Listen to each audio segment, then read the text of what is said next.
Let's get started, shall we? So, Legendary Fisherman. I'm gonna try and keep my voice somewhat down.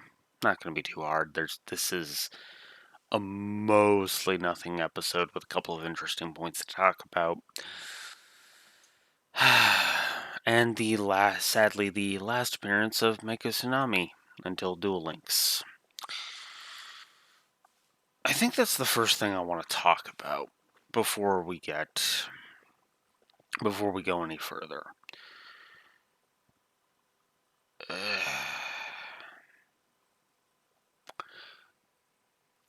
I know it's inevitable with a show like this to have characters that come in and out on occasion, but I really do feel like this is almost like season 2 is the let's say farewell to a bunch of characters we saw in season 1, because to be honest with you, I kind of wish Mako had come back in season 3. Certainly would have been a better, or in season 4, excuse me. Certainly would have been a better idea than fucking Rebecca of all fucking characters, but let's not get into that. But let's not get into that right now. I honestly feel like DM. Okay, let's talk about this first bit. Let's talk about this first and foremost. A lot of people tell me that the Battle City arc is the arc that had did the most storytelling of all of it. With one exception, I haven't seen it in season 2. I mean, we kind of saw it with Pandora. Yes, I'm being specific again on purpose with that. We saw it with Pandora, we saw it with Strings, and we see it a little bit here with Loomis and Umbra.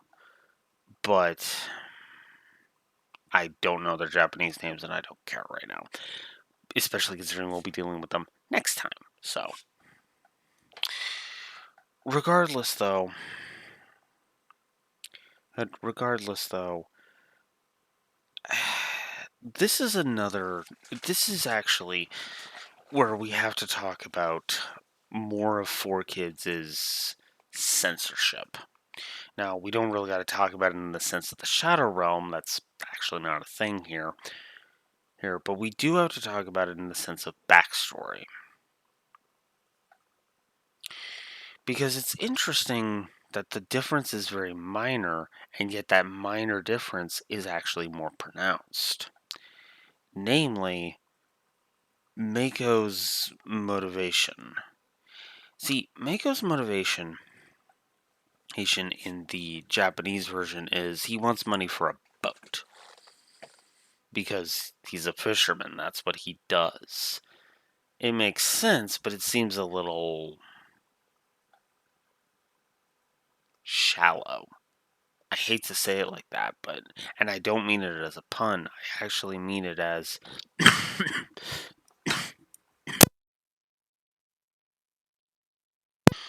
sorry, fighting off a bit of is recovering from a cold. Also, apologies for my voice in advance too. Or I guess this isn't in advance, but whatever. Apologies for my voice, regardless.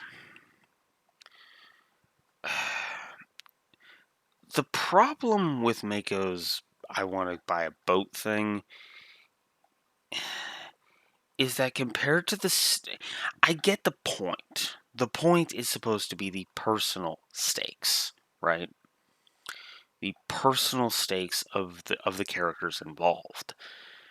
The problem is that you have people like Joey, who's striving to be a true duelist,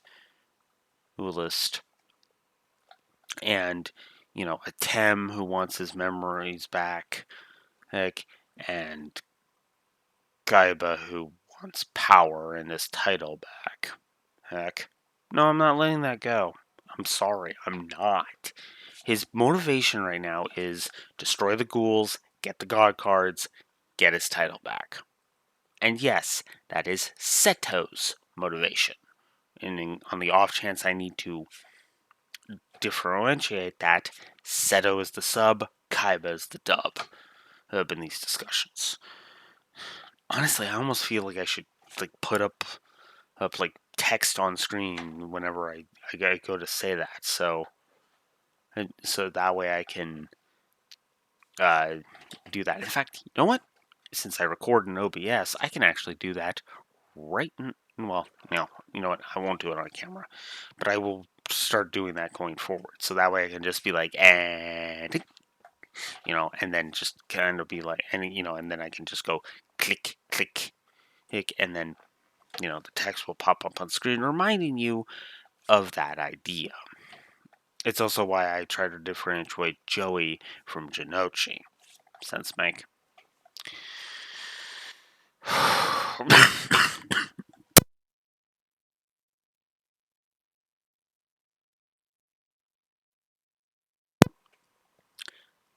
Might have to go take a halls after this, but anyways. I think one of the biggest factors for me is one of the biggest factors for me is as to why this episode was always forgettable to me, because of I used to be a dub only watcher. This is the first time I'm going through the series front to back, like with the Japanese version.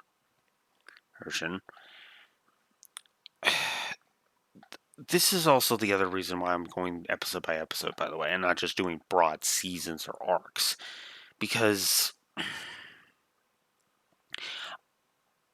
I want to analyze every aspect of the show. And to be honest with you, so far, well, the sub has been gaining a lot of traction. Given how much everybody's like, the sub is so much better, the sub is only 10 points up on my preference. Now, you might say, well, that's still 10 points. But again, it's been overhyped. It's been way overhyped, in my blunt opinion, right? Now, I get the reasons for hating 4Kids. I mean, they censor death, but I think this is actually kind of a...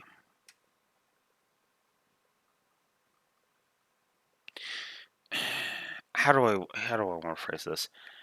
I like that either way. I feel like this helps Mako move on from the loss of his dad. Because losing a parent is a traumatic event. It is. But I almost feel like Mako, or to be more accurate, Kajiki, Ryotoa? Shit, I just episode and I don't remember his name. Give me a second. Ryota. Ryota Kajiki. Right? I feel like Ryota, especially, this duel helped him to, well, not rely on the legendary Fisherman as a crutch.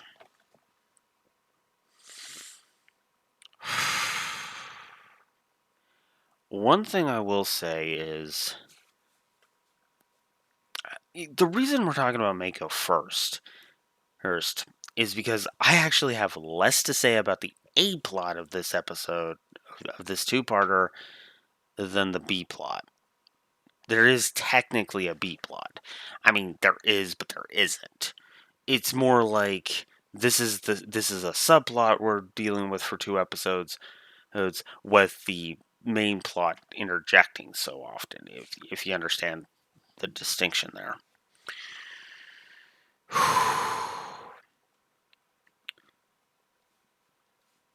It also doesn't help that we also see Mako stealing from an aquarium. I'm sorry, I don't buy Mako not knowing what an aquarium is. I don't. I don't buy either Mako or Ryota not knowing what a fucking aquarium is. Okay? And also, why would you steal from a fish tank, Mako? Just, oh my god. I mean, for God's sakes, you think that, I forget her name from Star Trek 4, his reaction was over the top. Imagine what her reaction would be to this nutcase, you know? This is also another example of the series treating both Joey and Jinochi, and by extension Joey, like he's a moron. And I'm honestly already sick of it. Because, I mean, even a Tem stands up to Kaiba in to say that Jinochi is a great duelist now, and that he shouldn't be insulting him. And I agree with that, by the way. Hey, I have never agreed with the Kaiba being antagonistic towards Jinochi, which is usually the crux of what does Shinta calls uh, Kazuki Takahashi's now former now done tendency to railroad Seto Kaiba into the role of jackass. And I say former because, well, I want to say this is the first that I'm recording with the knowledge that Kazuki Takahashi has passed away, sadly. I still have to re-record the intro video, so from your perspective, I will have already done all of that, but I do want to speak with a more somber tone. Um, you know, the miracle of recording schedules, right?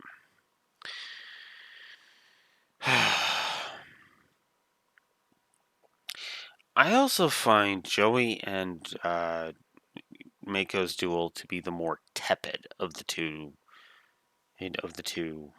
uh, duels, because there's a lot of stupid crap that happens in it. The stupid dance and Joey does, the fact that he didn't take Parasite out of his deck. Seriously, why didn't you? And again, why keep that stupid card in there? Like, ugh, you know? Oh, it was slipped in there illegally. Like, come on. Ugh. Which also the Japanese version explains why Parasite doesn't go off in this duel. Sure. Okay. Hey. But there's also a lot of really stupid things that happen too. And other stupid things like, why does Joey still have Garuzis? I mean, don't get me wrong, I like Garuzis. He's got cool design and everything. But man, is he a weak card. I mean, Guilty of the Night, Guilty of the Dark Knight, Garuzis. Uzis, like, come on. You gave up Red Eyes for these Jokers? Come on, Joey. Ay, ay, ay.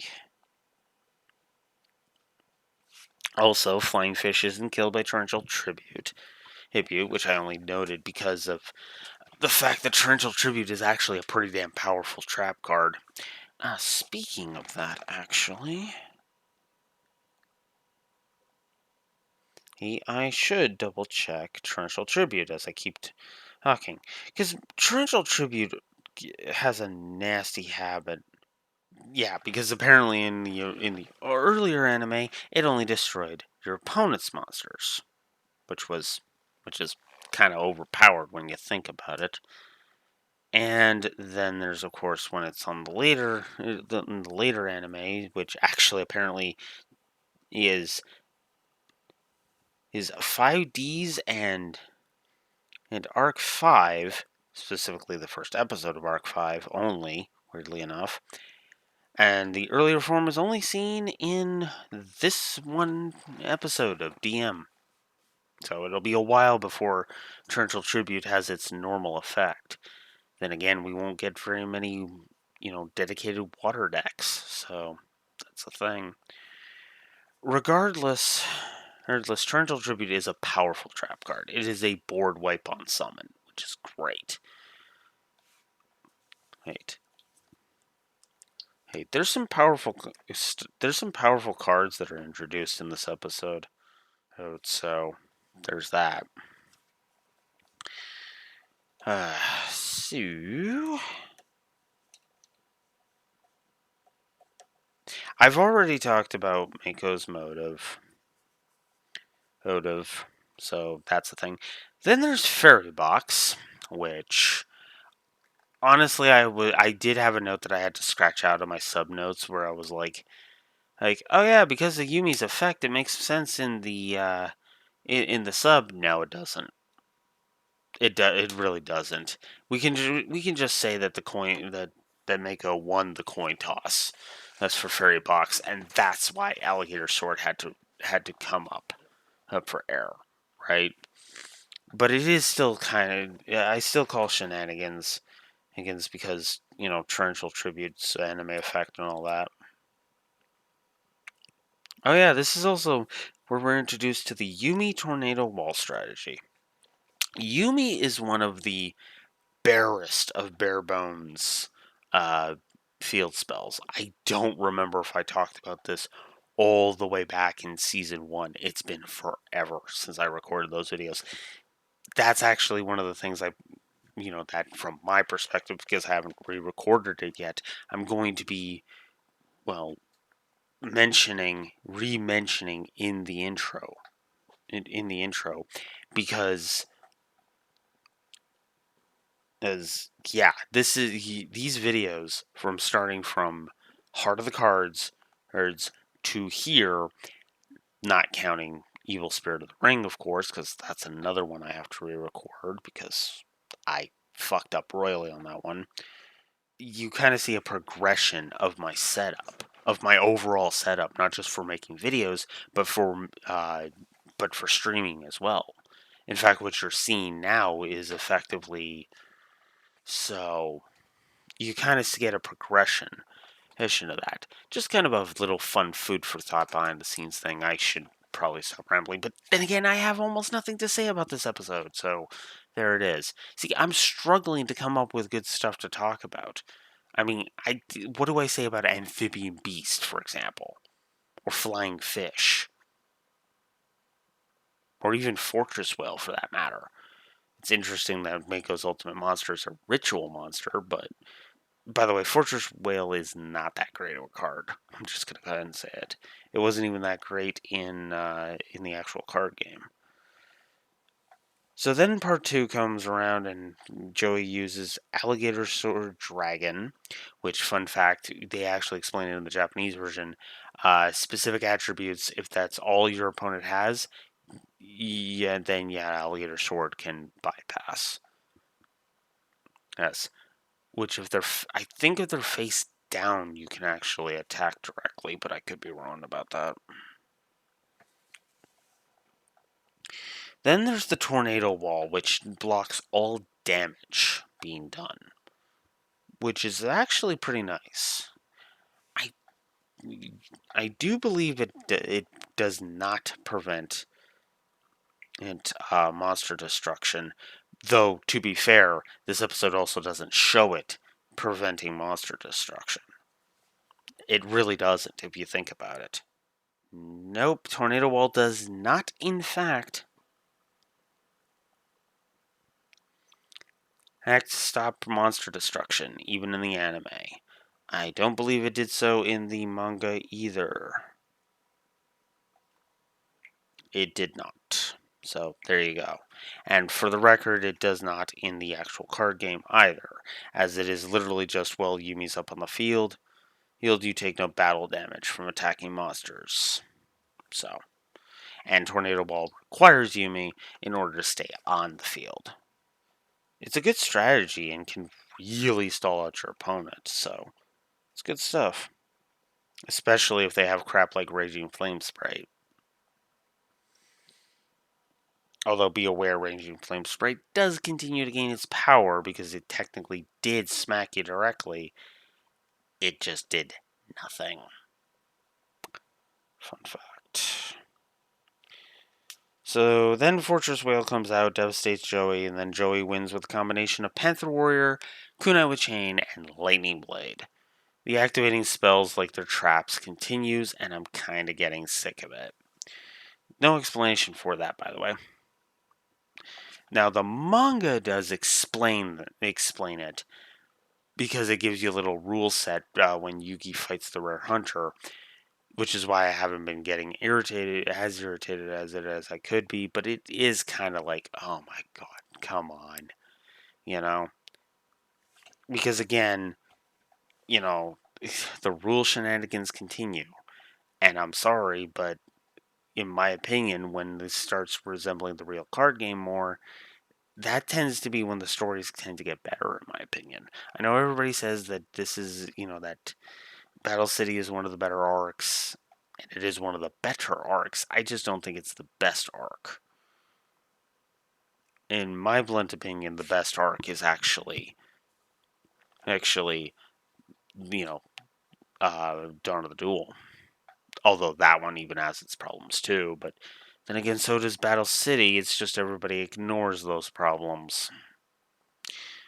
Look, we are basically at the okay. We are on the tail end of the first half of the battles of season 2, and the first half of season 2 has had some real clunkers of episodes, you know, including a very near lam or sorry, a very nearly a rant view episode in the terms of playing with a parasite. I hated that two-parter, you know. But yeah, no, Master of Magicians was what the actual fuck. It was what the actual fuck.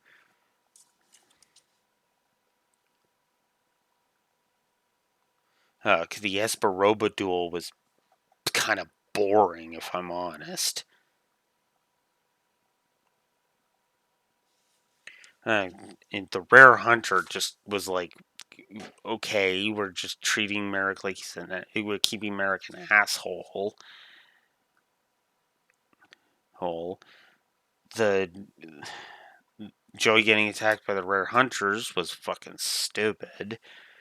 Kaiba declaring the start of Battle City was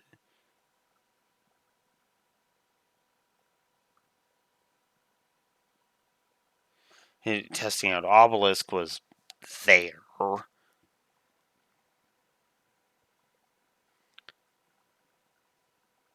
There.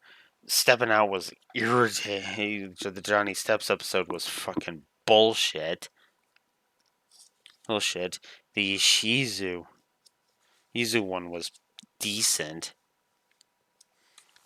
And then of course the season two's opener was all right as well. There's been some good stuff, but there's also been some pretty crap stuff, if we're honest too. So, you know, I mean, Mind Control was also a very good episode. It's just the duel itself was kind of shit. It was nice and symbolic, but it wasn't an entertaining duel, in my opinion. And I know I probably stand alone on that, but because other people like the symbolism and everything. But I'm sorry, when Merrick's just allowed to get away with way too much crap because the plot demands is that he get away with too much crap, I tend to cringe.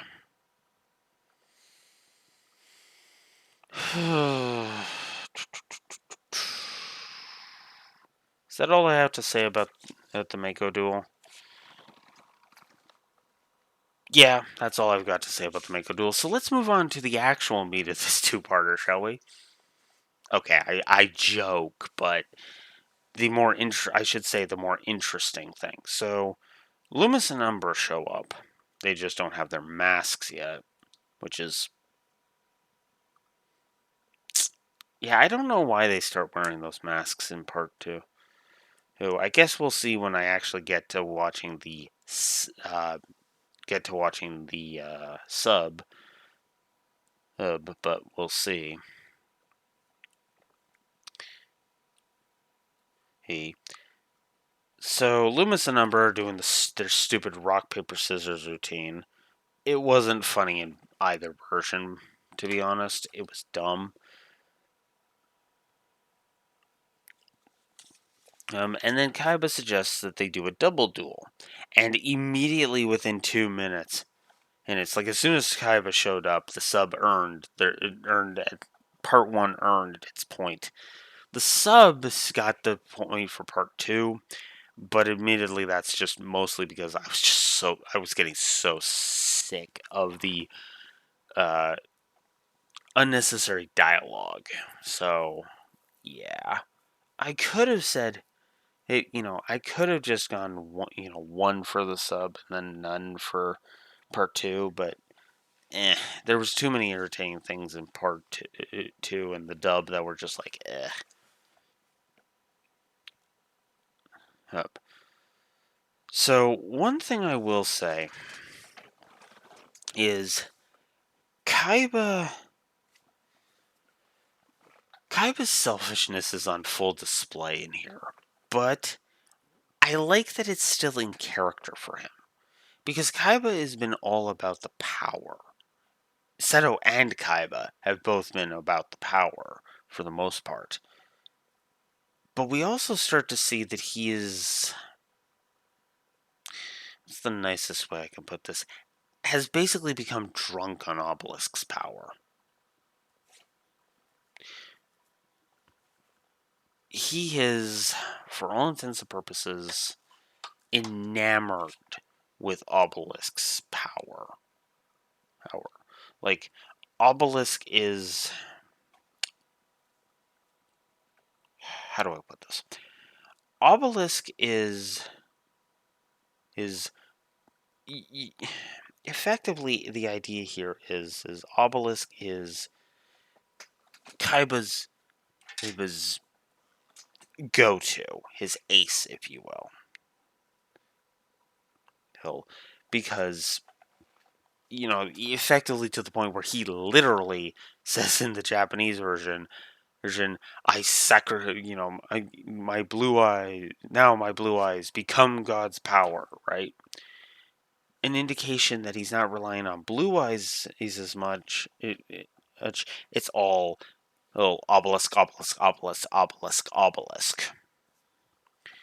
Because of course he's forgetting that he's up against people who know Obelisk's strengths and weaknesses. In the Japanese version, Loomis and Umber even point blank say that they've figured out how to deal with Obelisk immediately, which is nice. Also, Obelisk is unaffected by Mirror Force because we got to keep those shenanigans in play. Then another attack happens because, of course.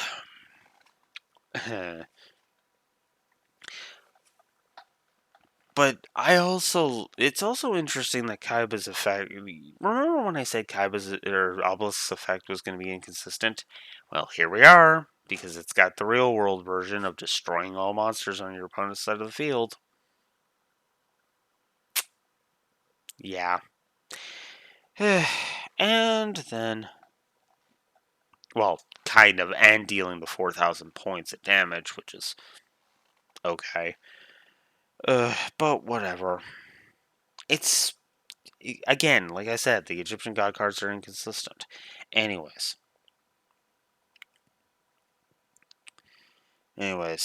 so yeah. Now Kaiba, I do like the idea that Kaiba is willing to help Yugi out. I do like that. It shows that he's not, and I also like that he decides to use the system to track Joey down because, well, duh, you know. what's that old Star Trek cliche, right? Trek fans is being like, why aren't you using this thing or that thing? Well, no, we've established Kaiba's tech and they use Kaiba's tech. So, okay, good job there.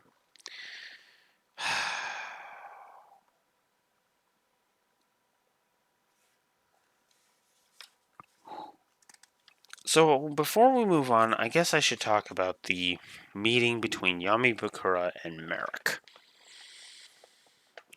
Man, did this scene suck in the dub. I mean,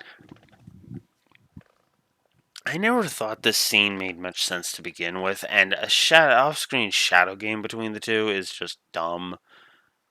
Although it doesn't actually happen in the sub, apparently, because, it's just like, I don't need to. It's like, okay. Now, his reasoning makes more sense, because he realizes they're both after Yugi, but the funny thing is that Merrick says that it's not enough to open the door to darkness. You need more than just the summon volume items. The secret is actually inscribed on his back, which is another reason why I prefer the dubs. It's been a while since I've looked at this thing with the carvings, right? Now, two villains teaming up should be awesome, but this is gonna amount to all of one thing in the whole of the series. Well, actually, two. There will be two duels involving Merrick and this merger, and that's it. Yeah, I gotta be honest. I don't. I think this is a bit of wasted potential. There's another fucking yacht attack comes in, but regardless, this is something that I wish they had done more with, but they aren't going to. Now, for the most part, or now for the most part, I am done because, like I said, there's almost nothing to say about a lot of the aspects of this episode. But I want to leave you with one last point that I totally didn't forget, but is well enough to you do here. So Yugi summons Karibo in defense. Now, in the episode's defense, Multiply was one of Yugi's face downs as I drop my pen. And that I will. There it is. And as I pick it up. There we go. One of Yugi's face downs was Multiply. Now, I do like that Yugi was actually trying to think of it, but it's like. He keeps playing Karibo in every other way except for how Karibo is usually played. Now, granted, Karibo is literally one of the poster children for shenanigans. And again, Karibo's effect has also been, but then again, Battle City's also got its shenanigans as well. Looking at you, Clash in the Coliseum. It's actually one of the reasons why I have never enjoyed Clash in the Coliseum. I know that's blasphemous to say, but it's true. I have never liked Clash in the Coliseum. I've always thought it was. I've always thought it was at least 2 episodes too long, and really painted Kaiba as a bit of a moron. Now, again, that's the dub, but the sub isn't much better. But we can talk about that when we finally get all the way out to the tail end of season 3, where we are nowhere near because we're only at, we're still in the first half of season 2, for God's sakes. So, yeah. But there is one thing I want to say. I still maintain the cards do actually have a heart. The whole droid effect idea. Yeah, because Karibo looking up in awe at Obelisk. Now, some could hand wave that away and say that's fear, Blue Wolf, but well, if the cards had no sentience at all, no heart, as to use the Kingdom Hearts equivalent, which is my interpretation, by the way, then yeah, Karibo would not have any reaction. He would just be stoically sitting there while Obelisk showed up. You know? But even the weaklings can bow to the strong. By the way, fun fact, when I was in high school, we had somebody who actually used one of those this can't be used in a duel obelisk cards. We let him use the anime effects for obelisk, and yet my roommate still beat the guy who was using obelisk, and did so with a Karibo with a bunch of quips. Make of that what you will. But that's all I got. This two-parter is fine for what it is, but yes, the preference points do go to the to the sub. This is not a two-parter I will ever watch again. Just 3 more video. Is it 3? Hang on, I got it right here. Let me check. Yep, 3 more videos, and then in the multi-parter I am dreading will be up, which is 4 parts. Yeah. Although, then we've got one. Then we got one that I'm actually looking forward to watching. One that I really am not, as it might actually be a rant view. And then we start getting into the actual finals. So basically, before we can start talking about the finals, 1, 2, 3, 4, 5 videos.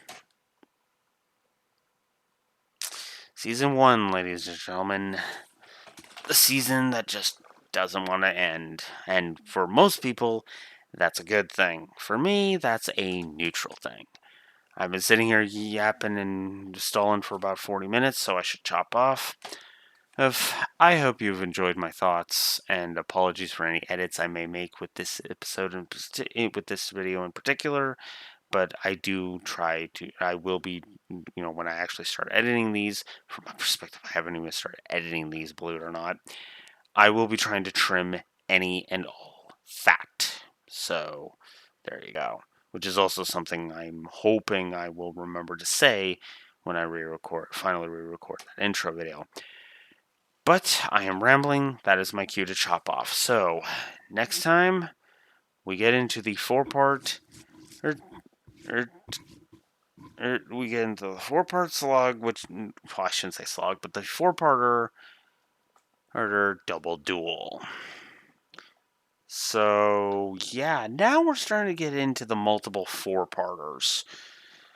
Because let's see how many 4-parters we got coming up. We got Double Duel, we got Friends Till the End. Hey, we've got Awakening of Evil. We've got, believe it or not, only 3 in this season. But that makes sense because that's 12 episodes, right? And and obviously we haven't had very many 4-parters yet in this series. Because we've had a 2. Give me a sec here as I move back. So we got a 2-parter, and a 2-parter, a standalone, a standalone.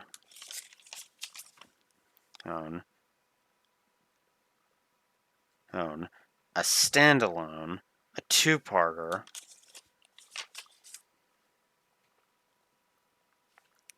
a 2-parter, a 3-parter,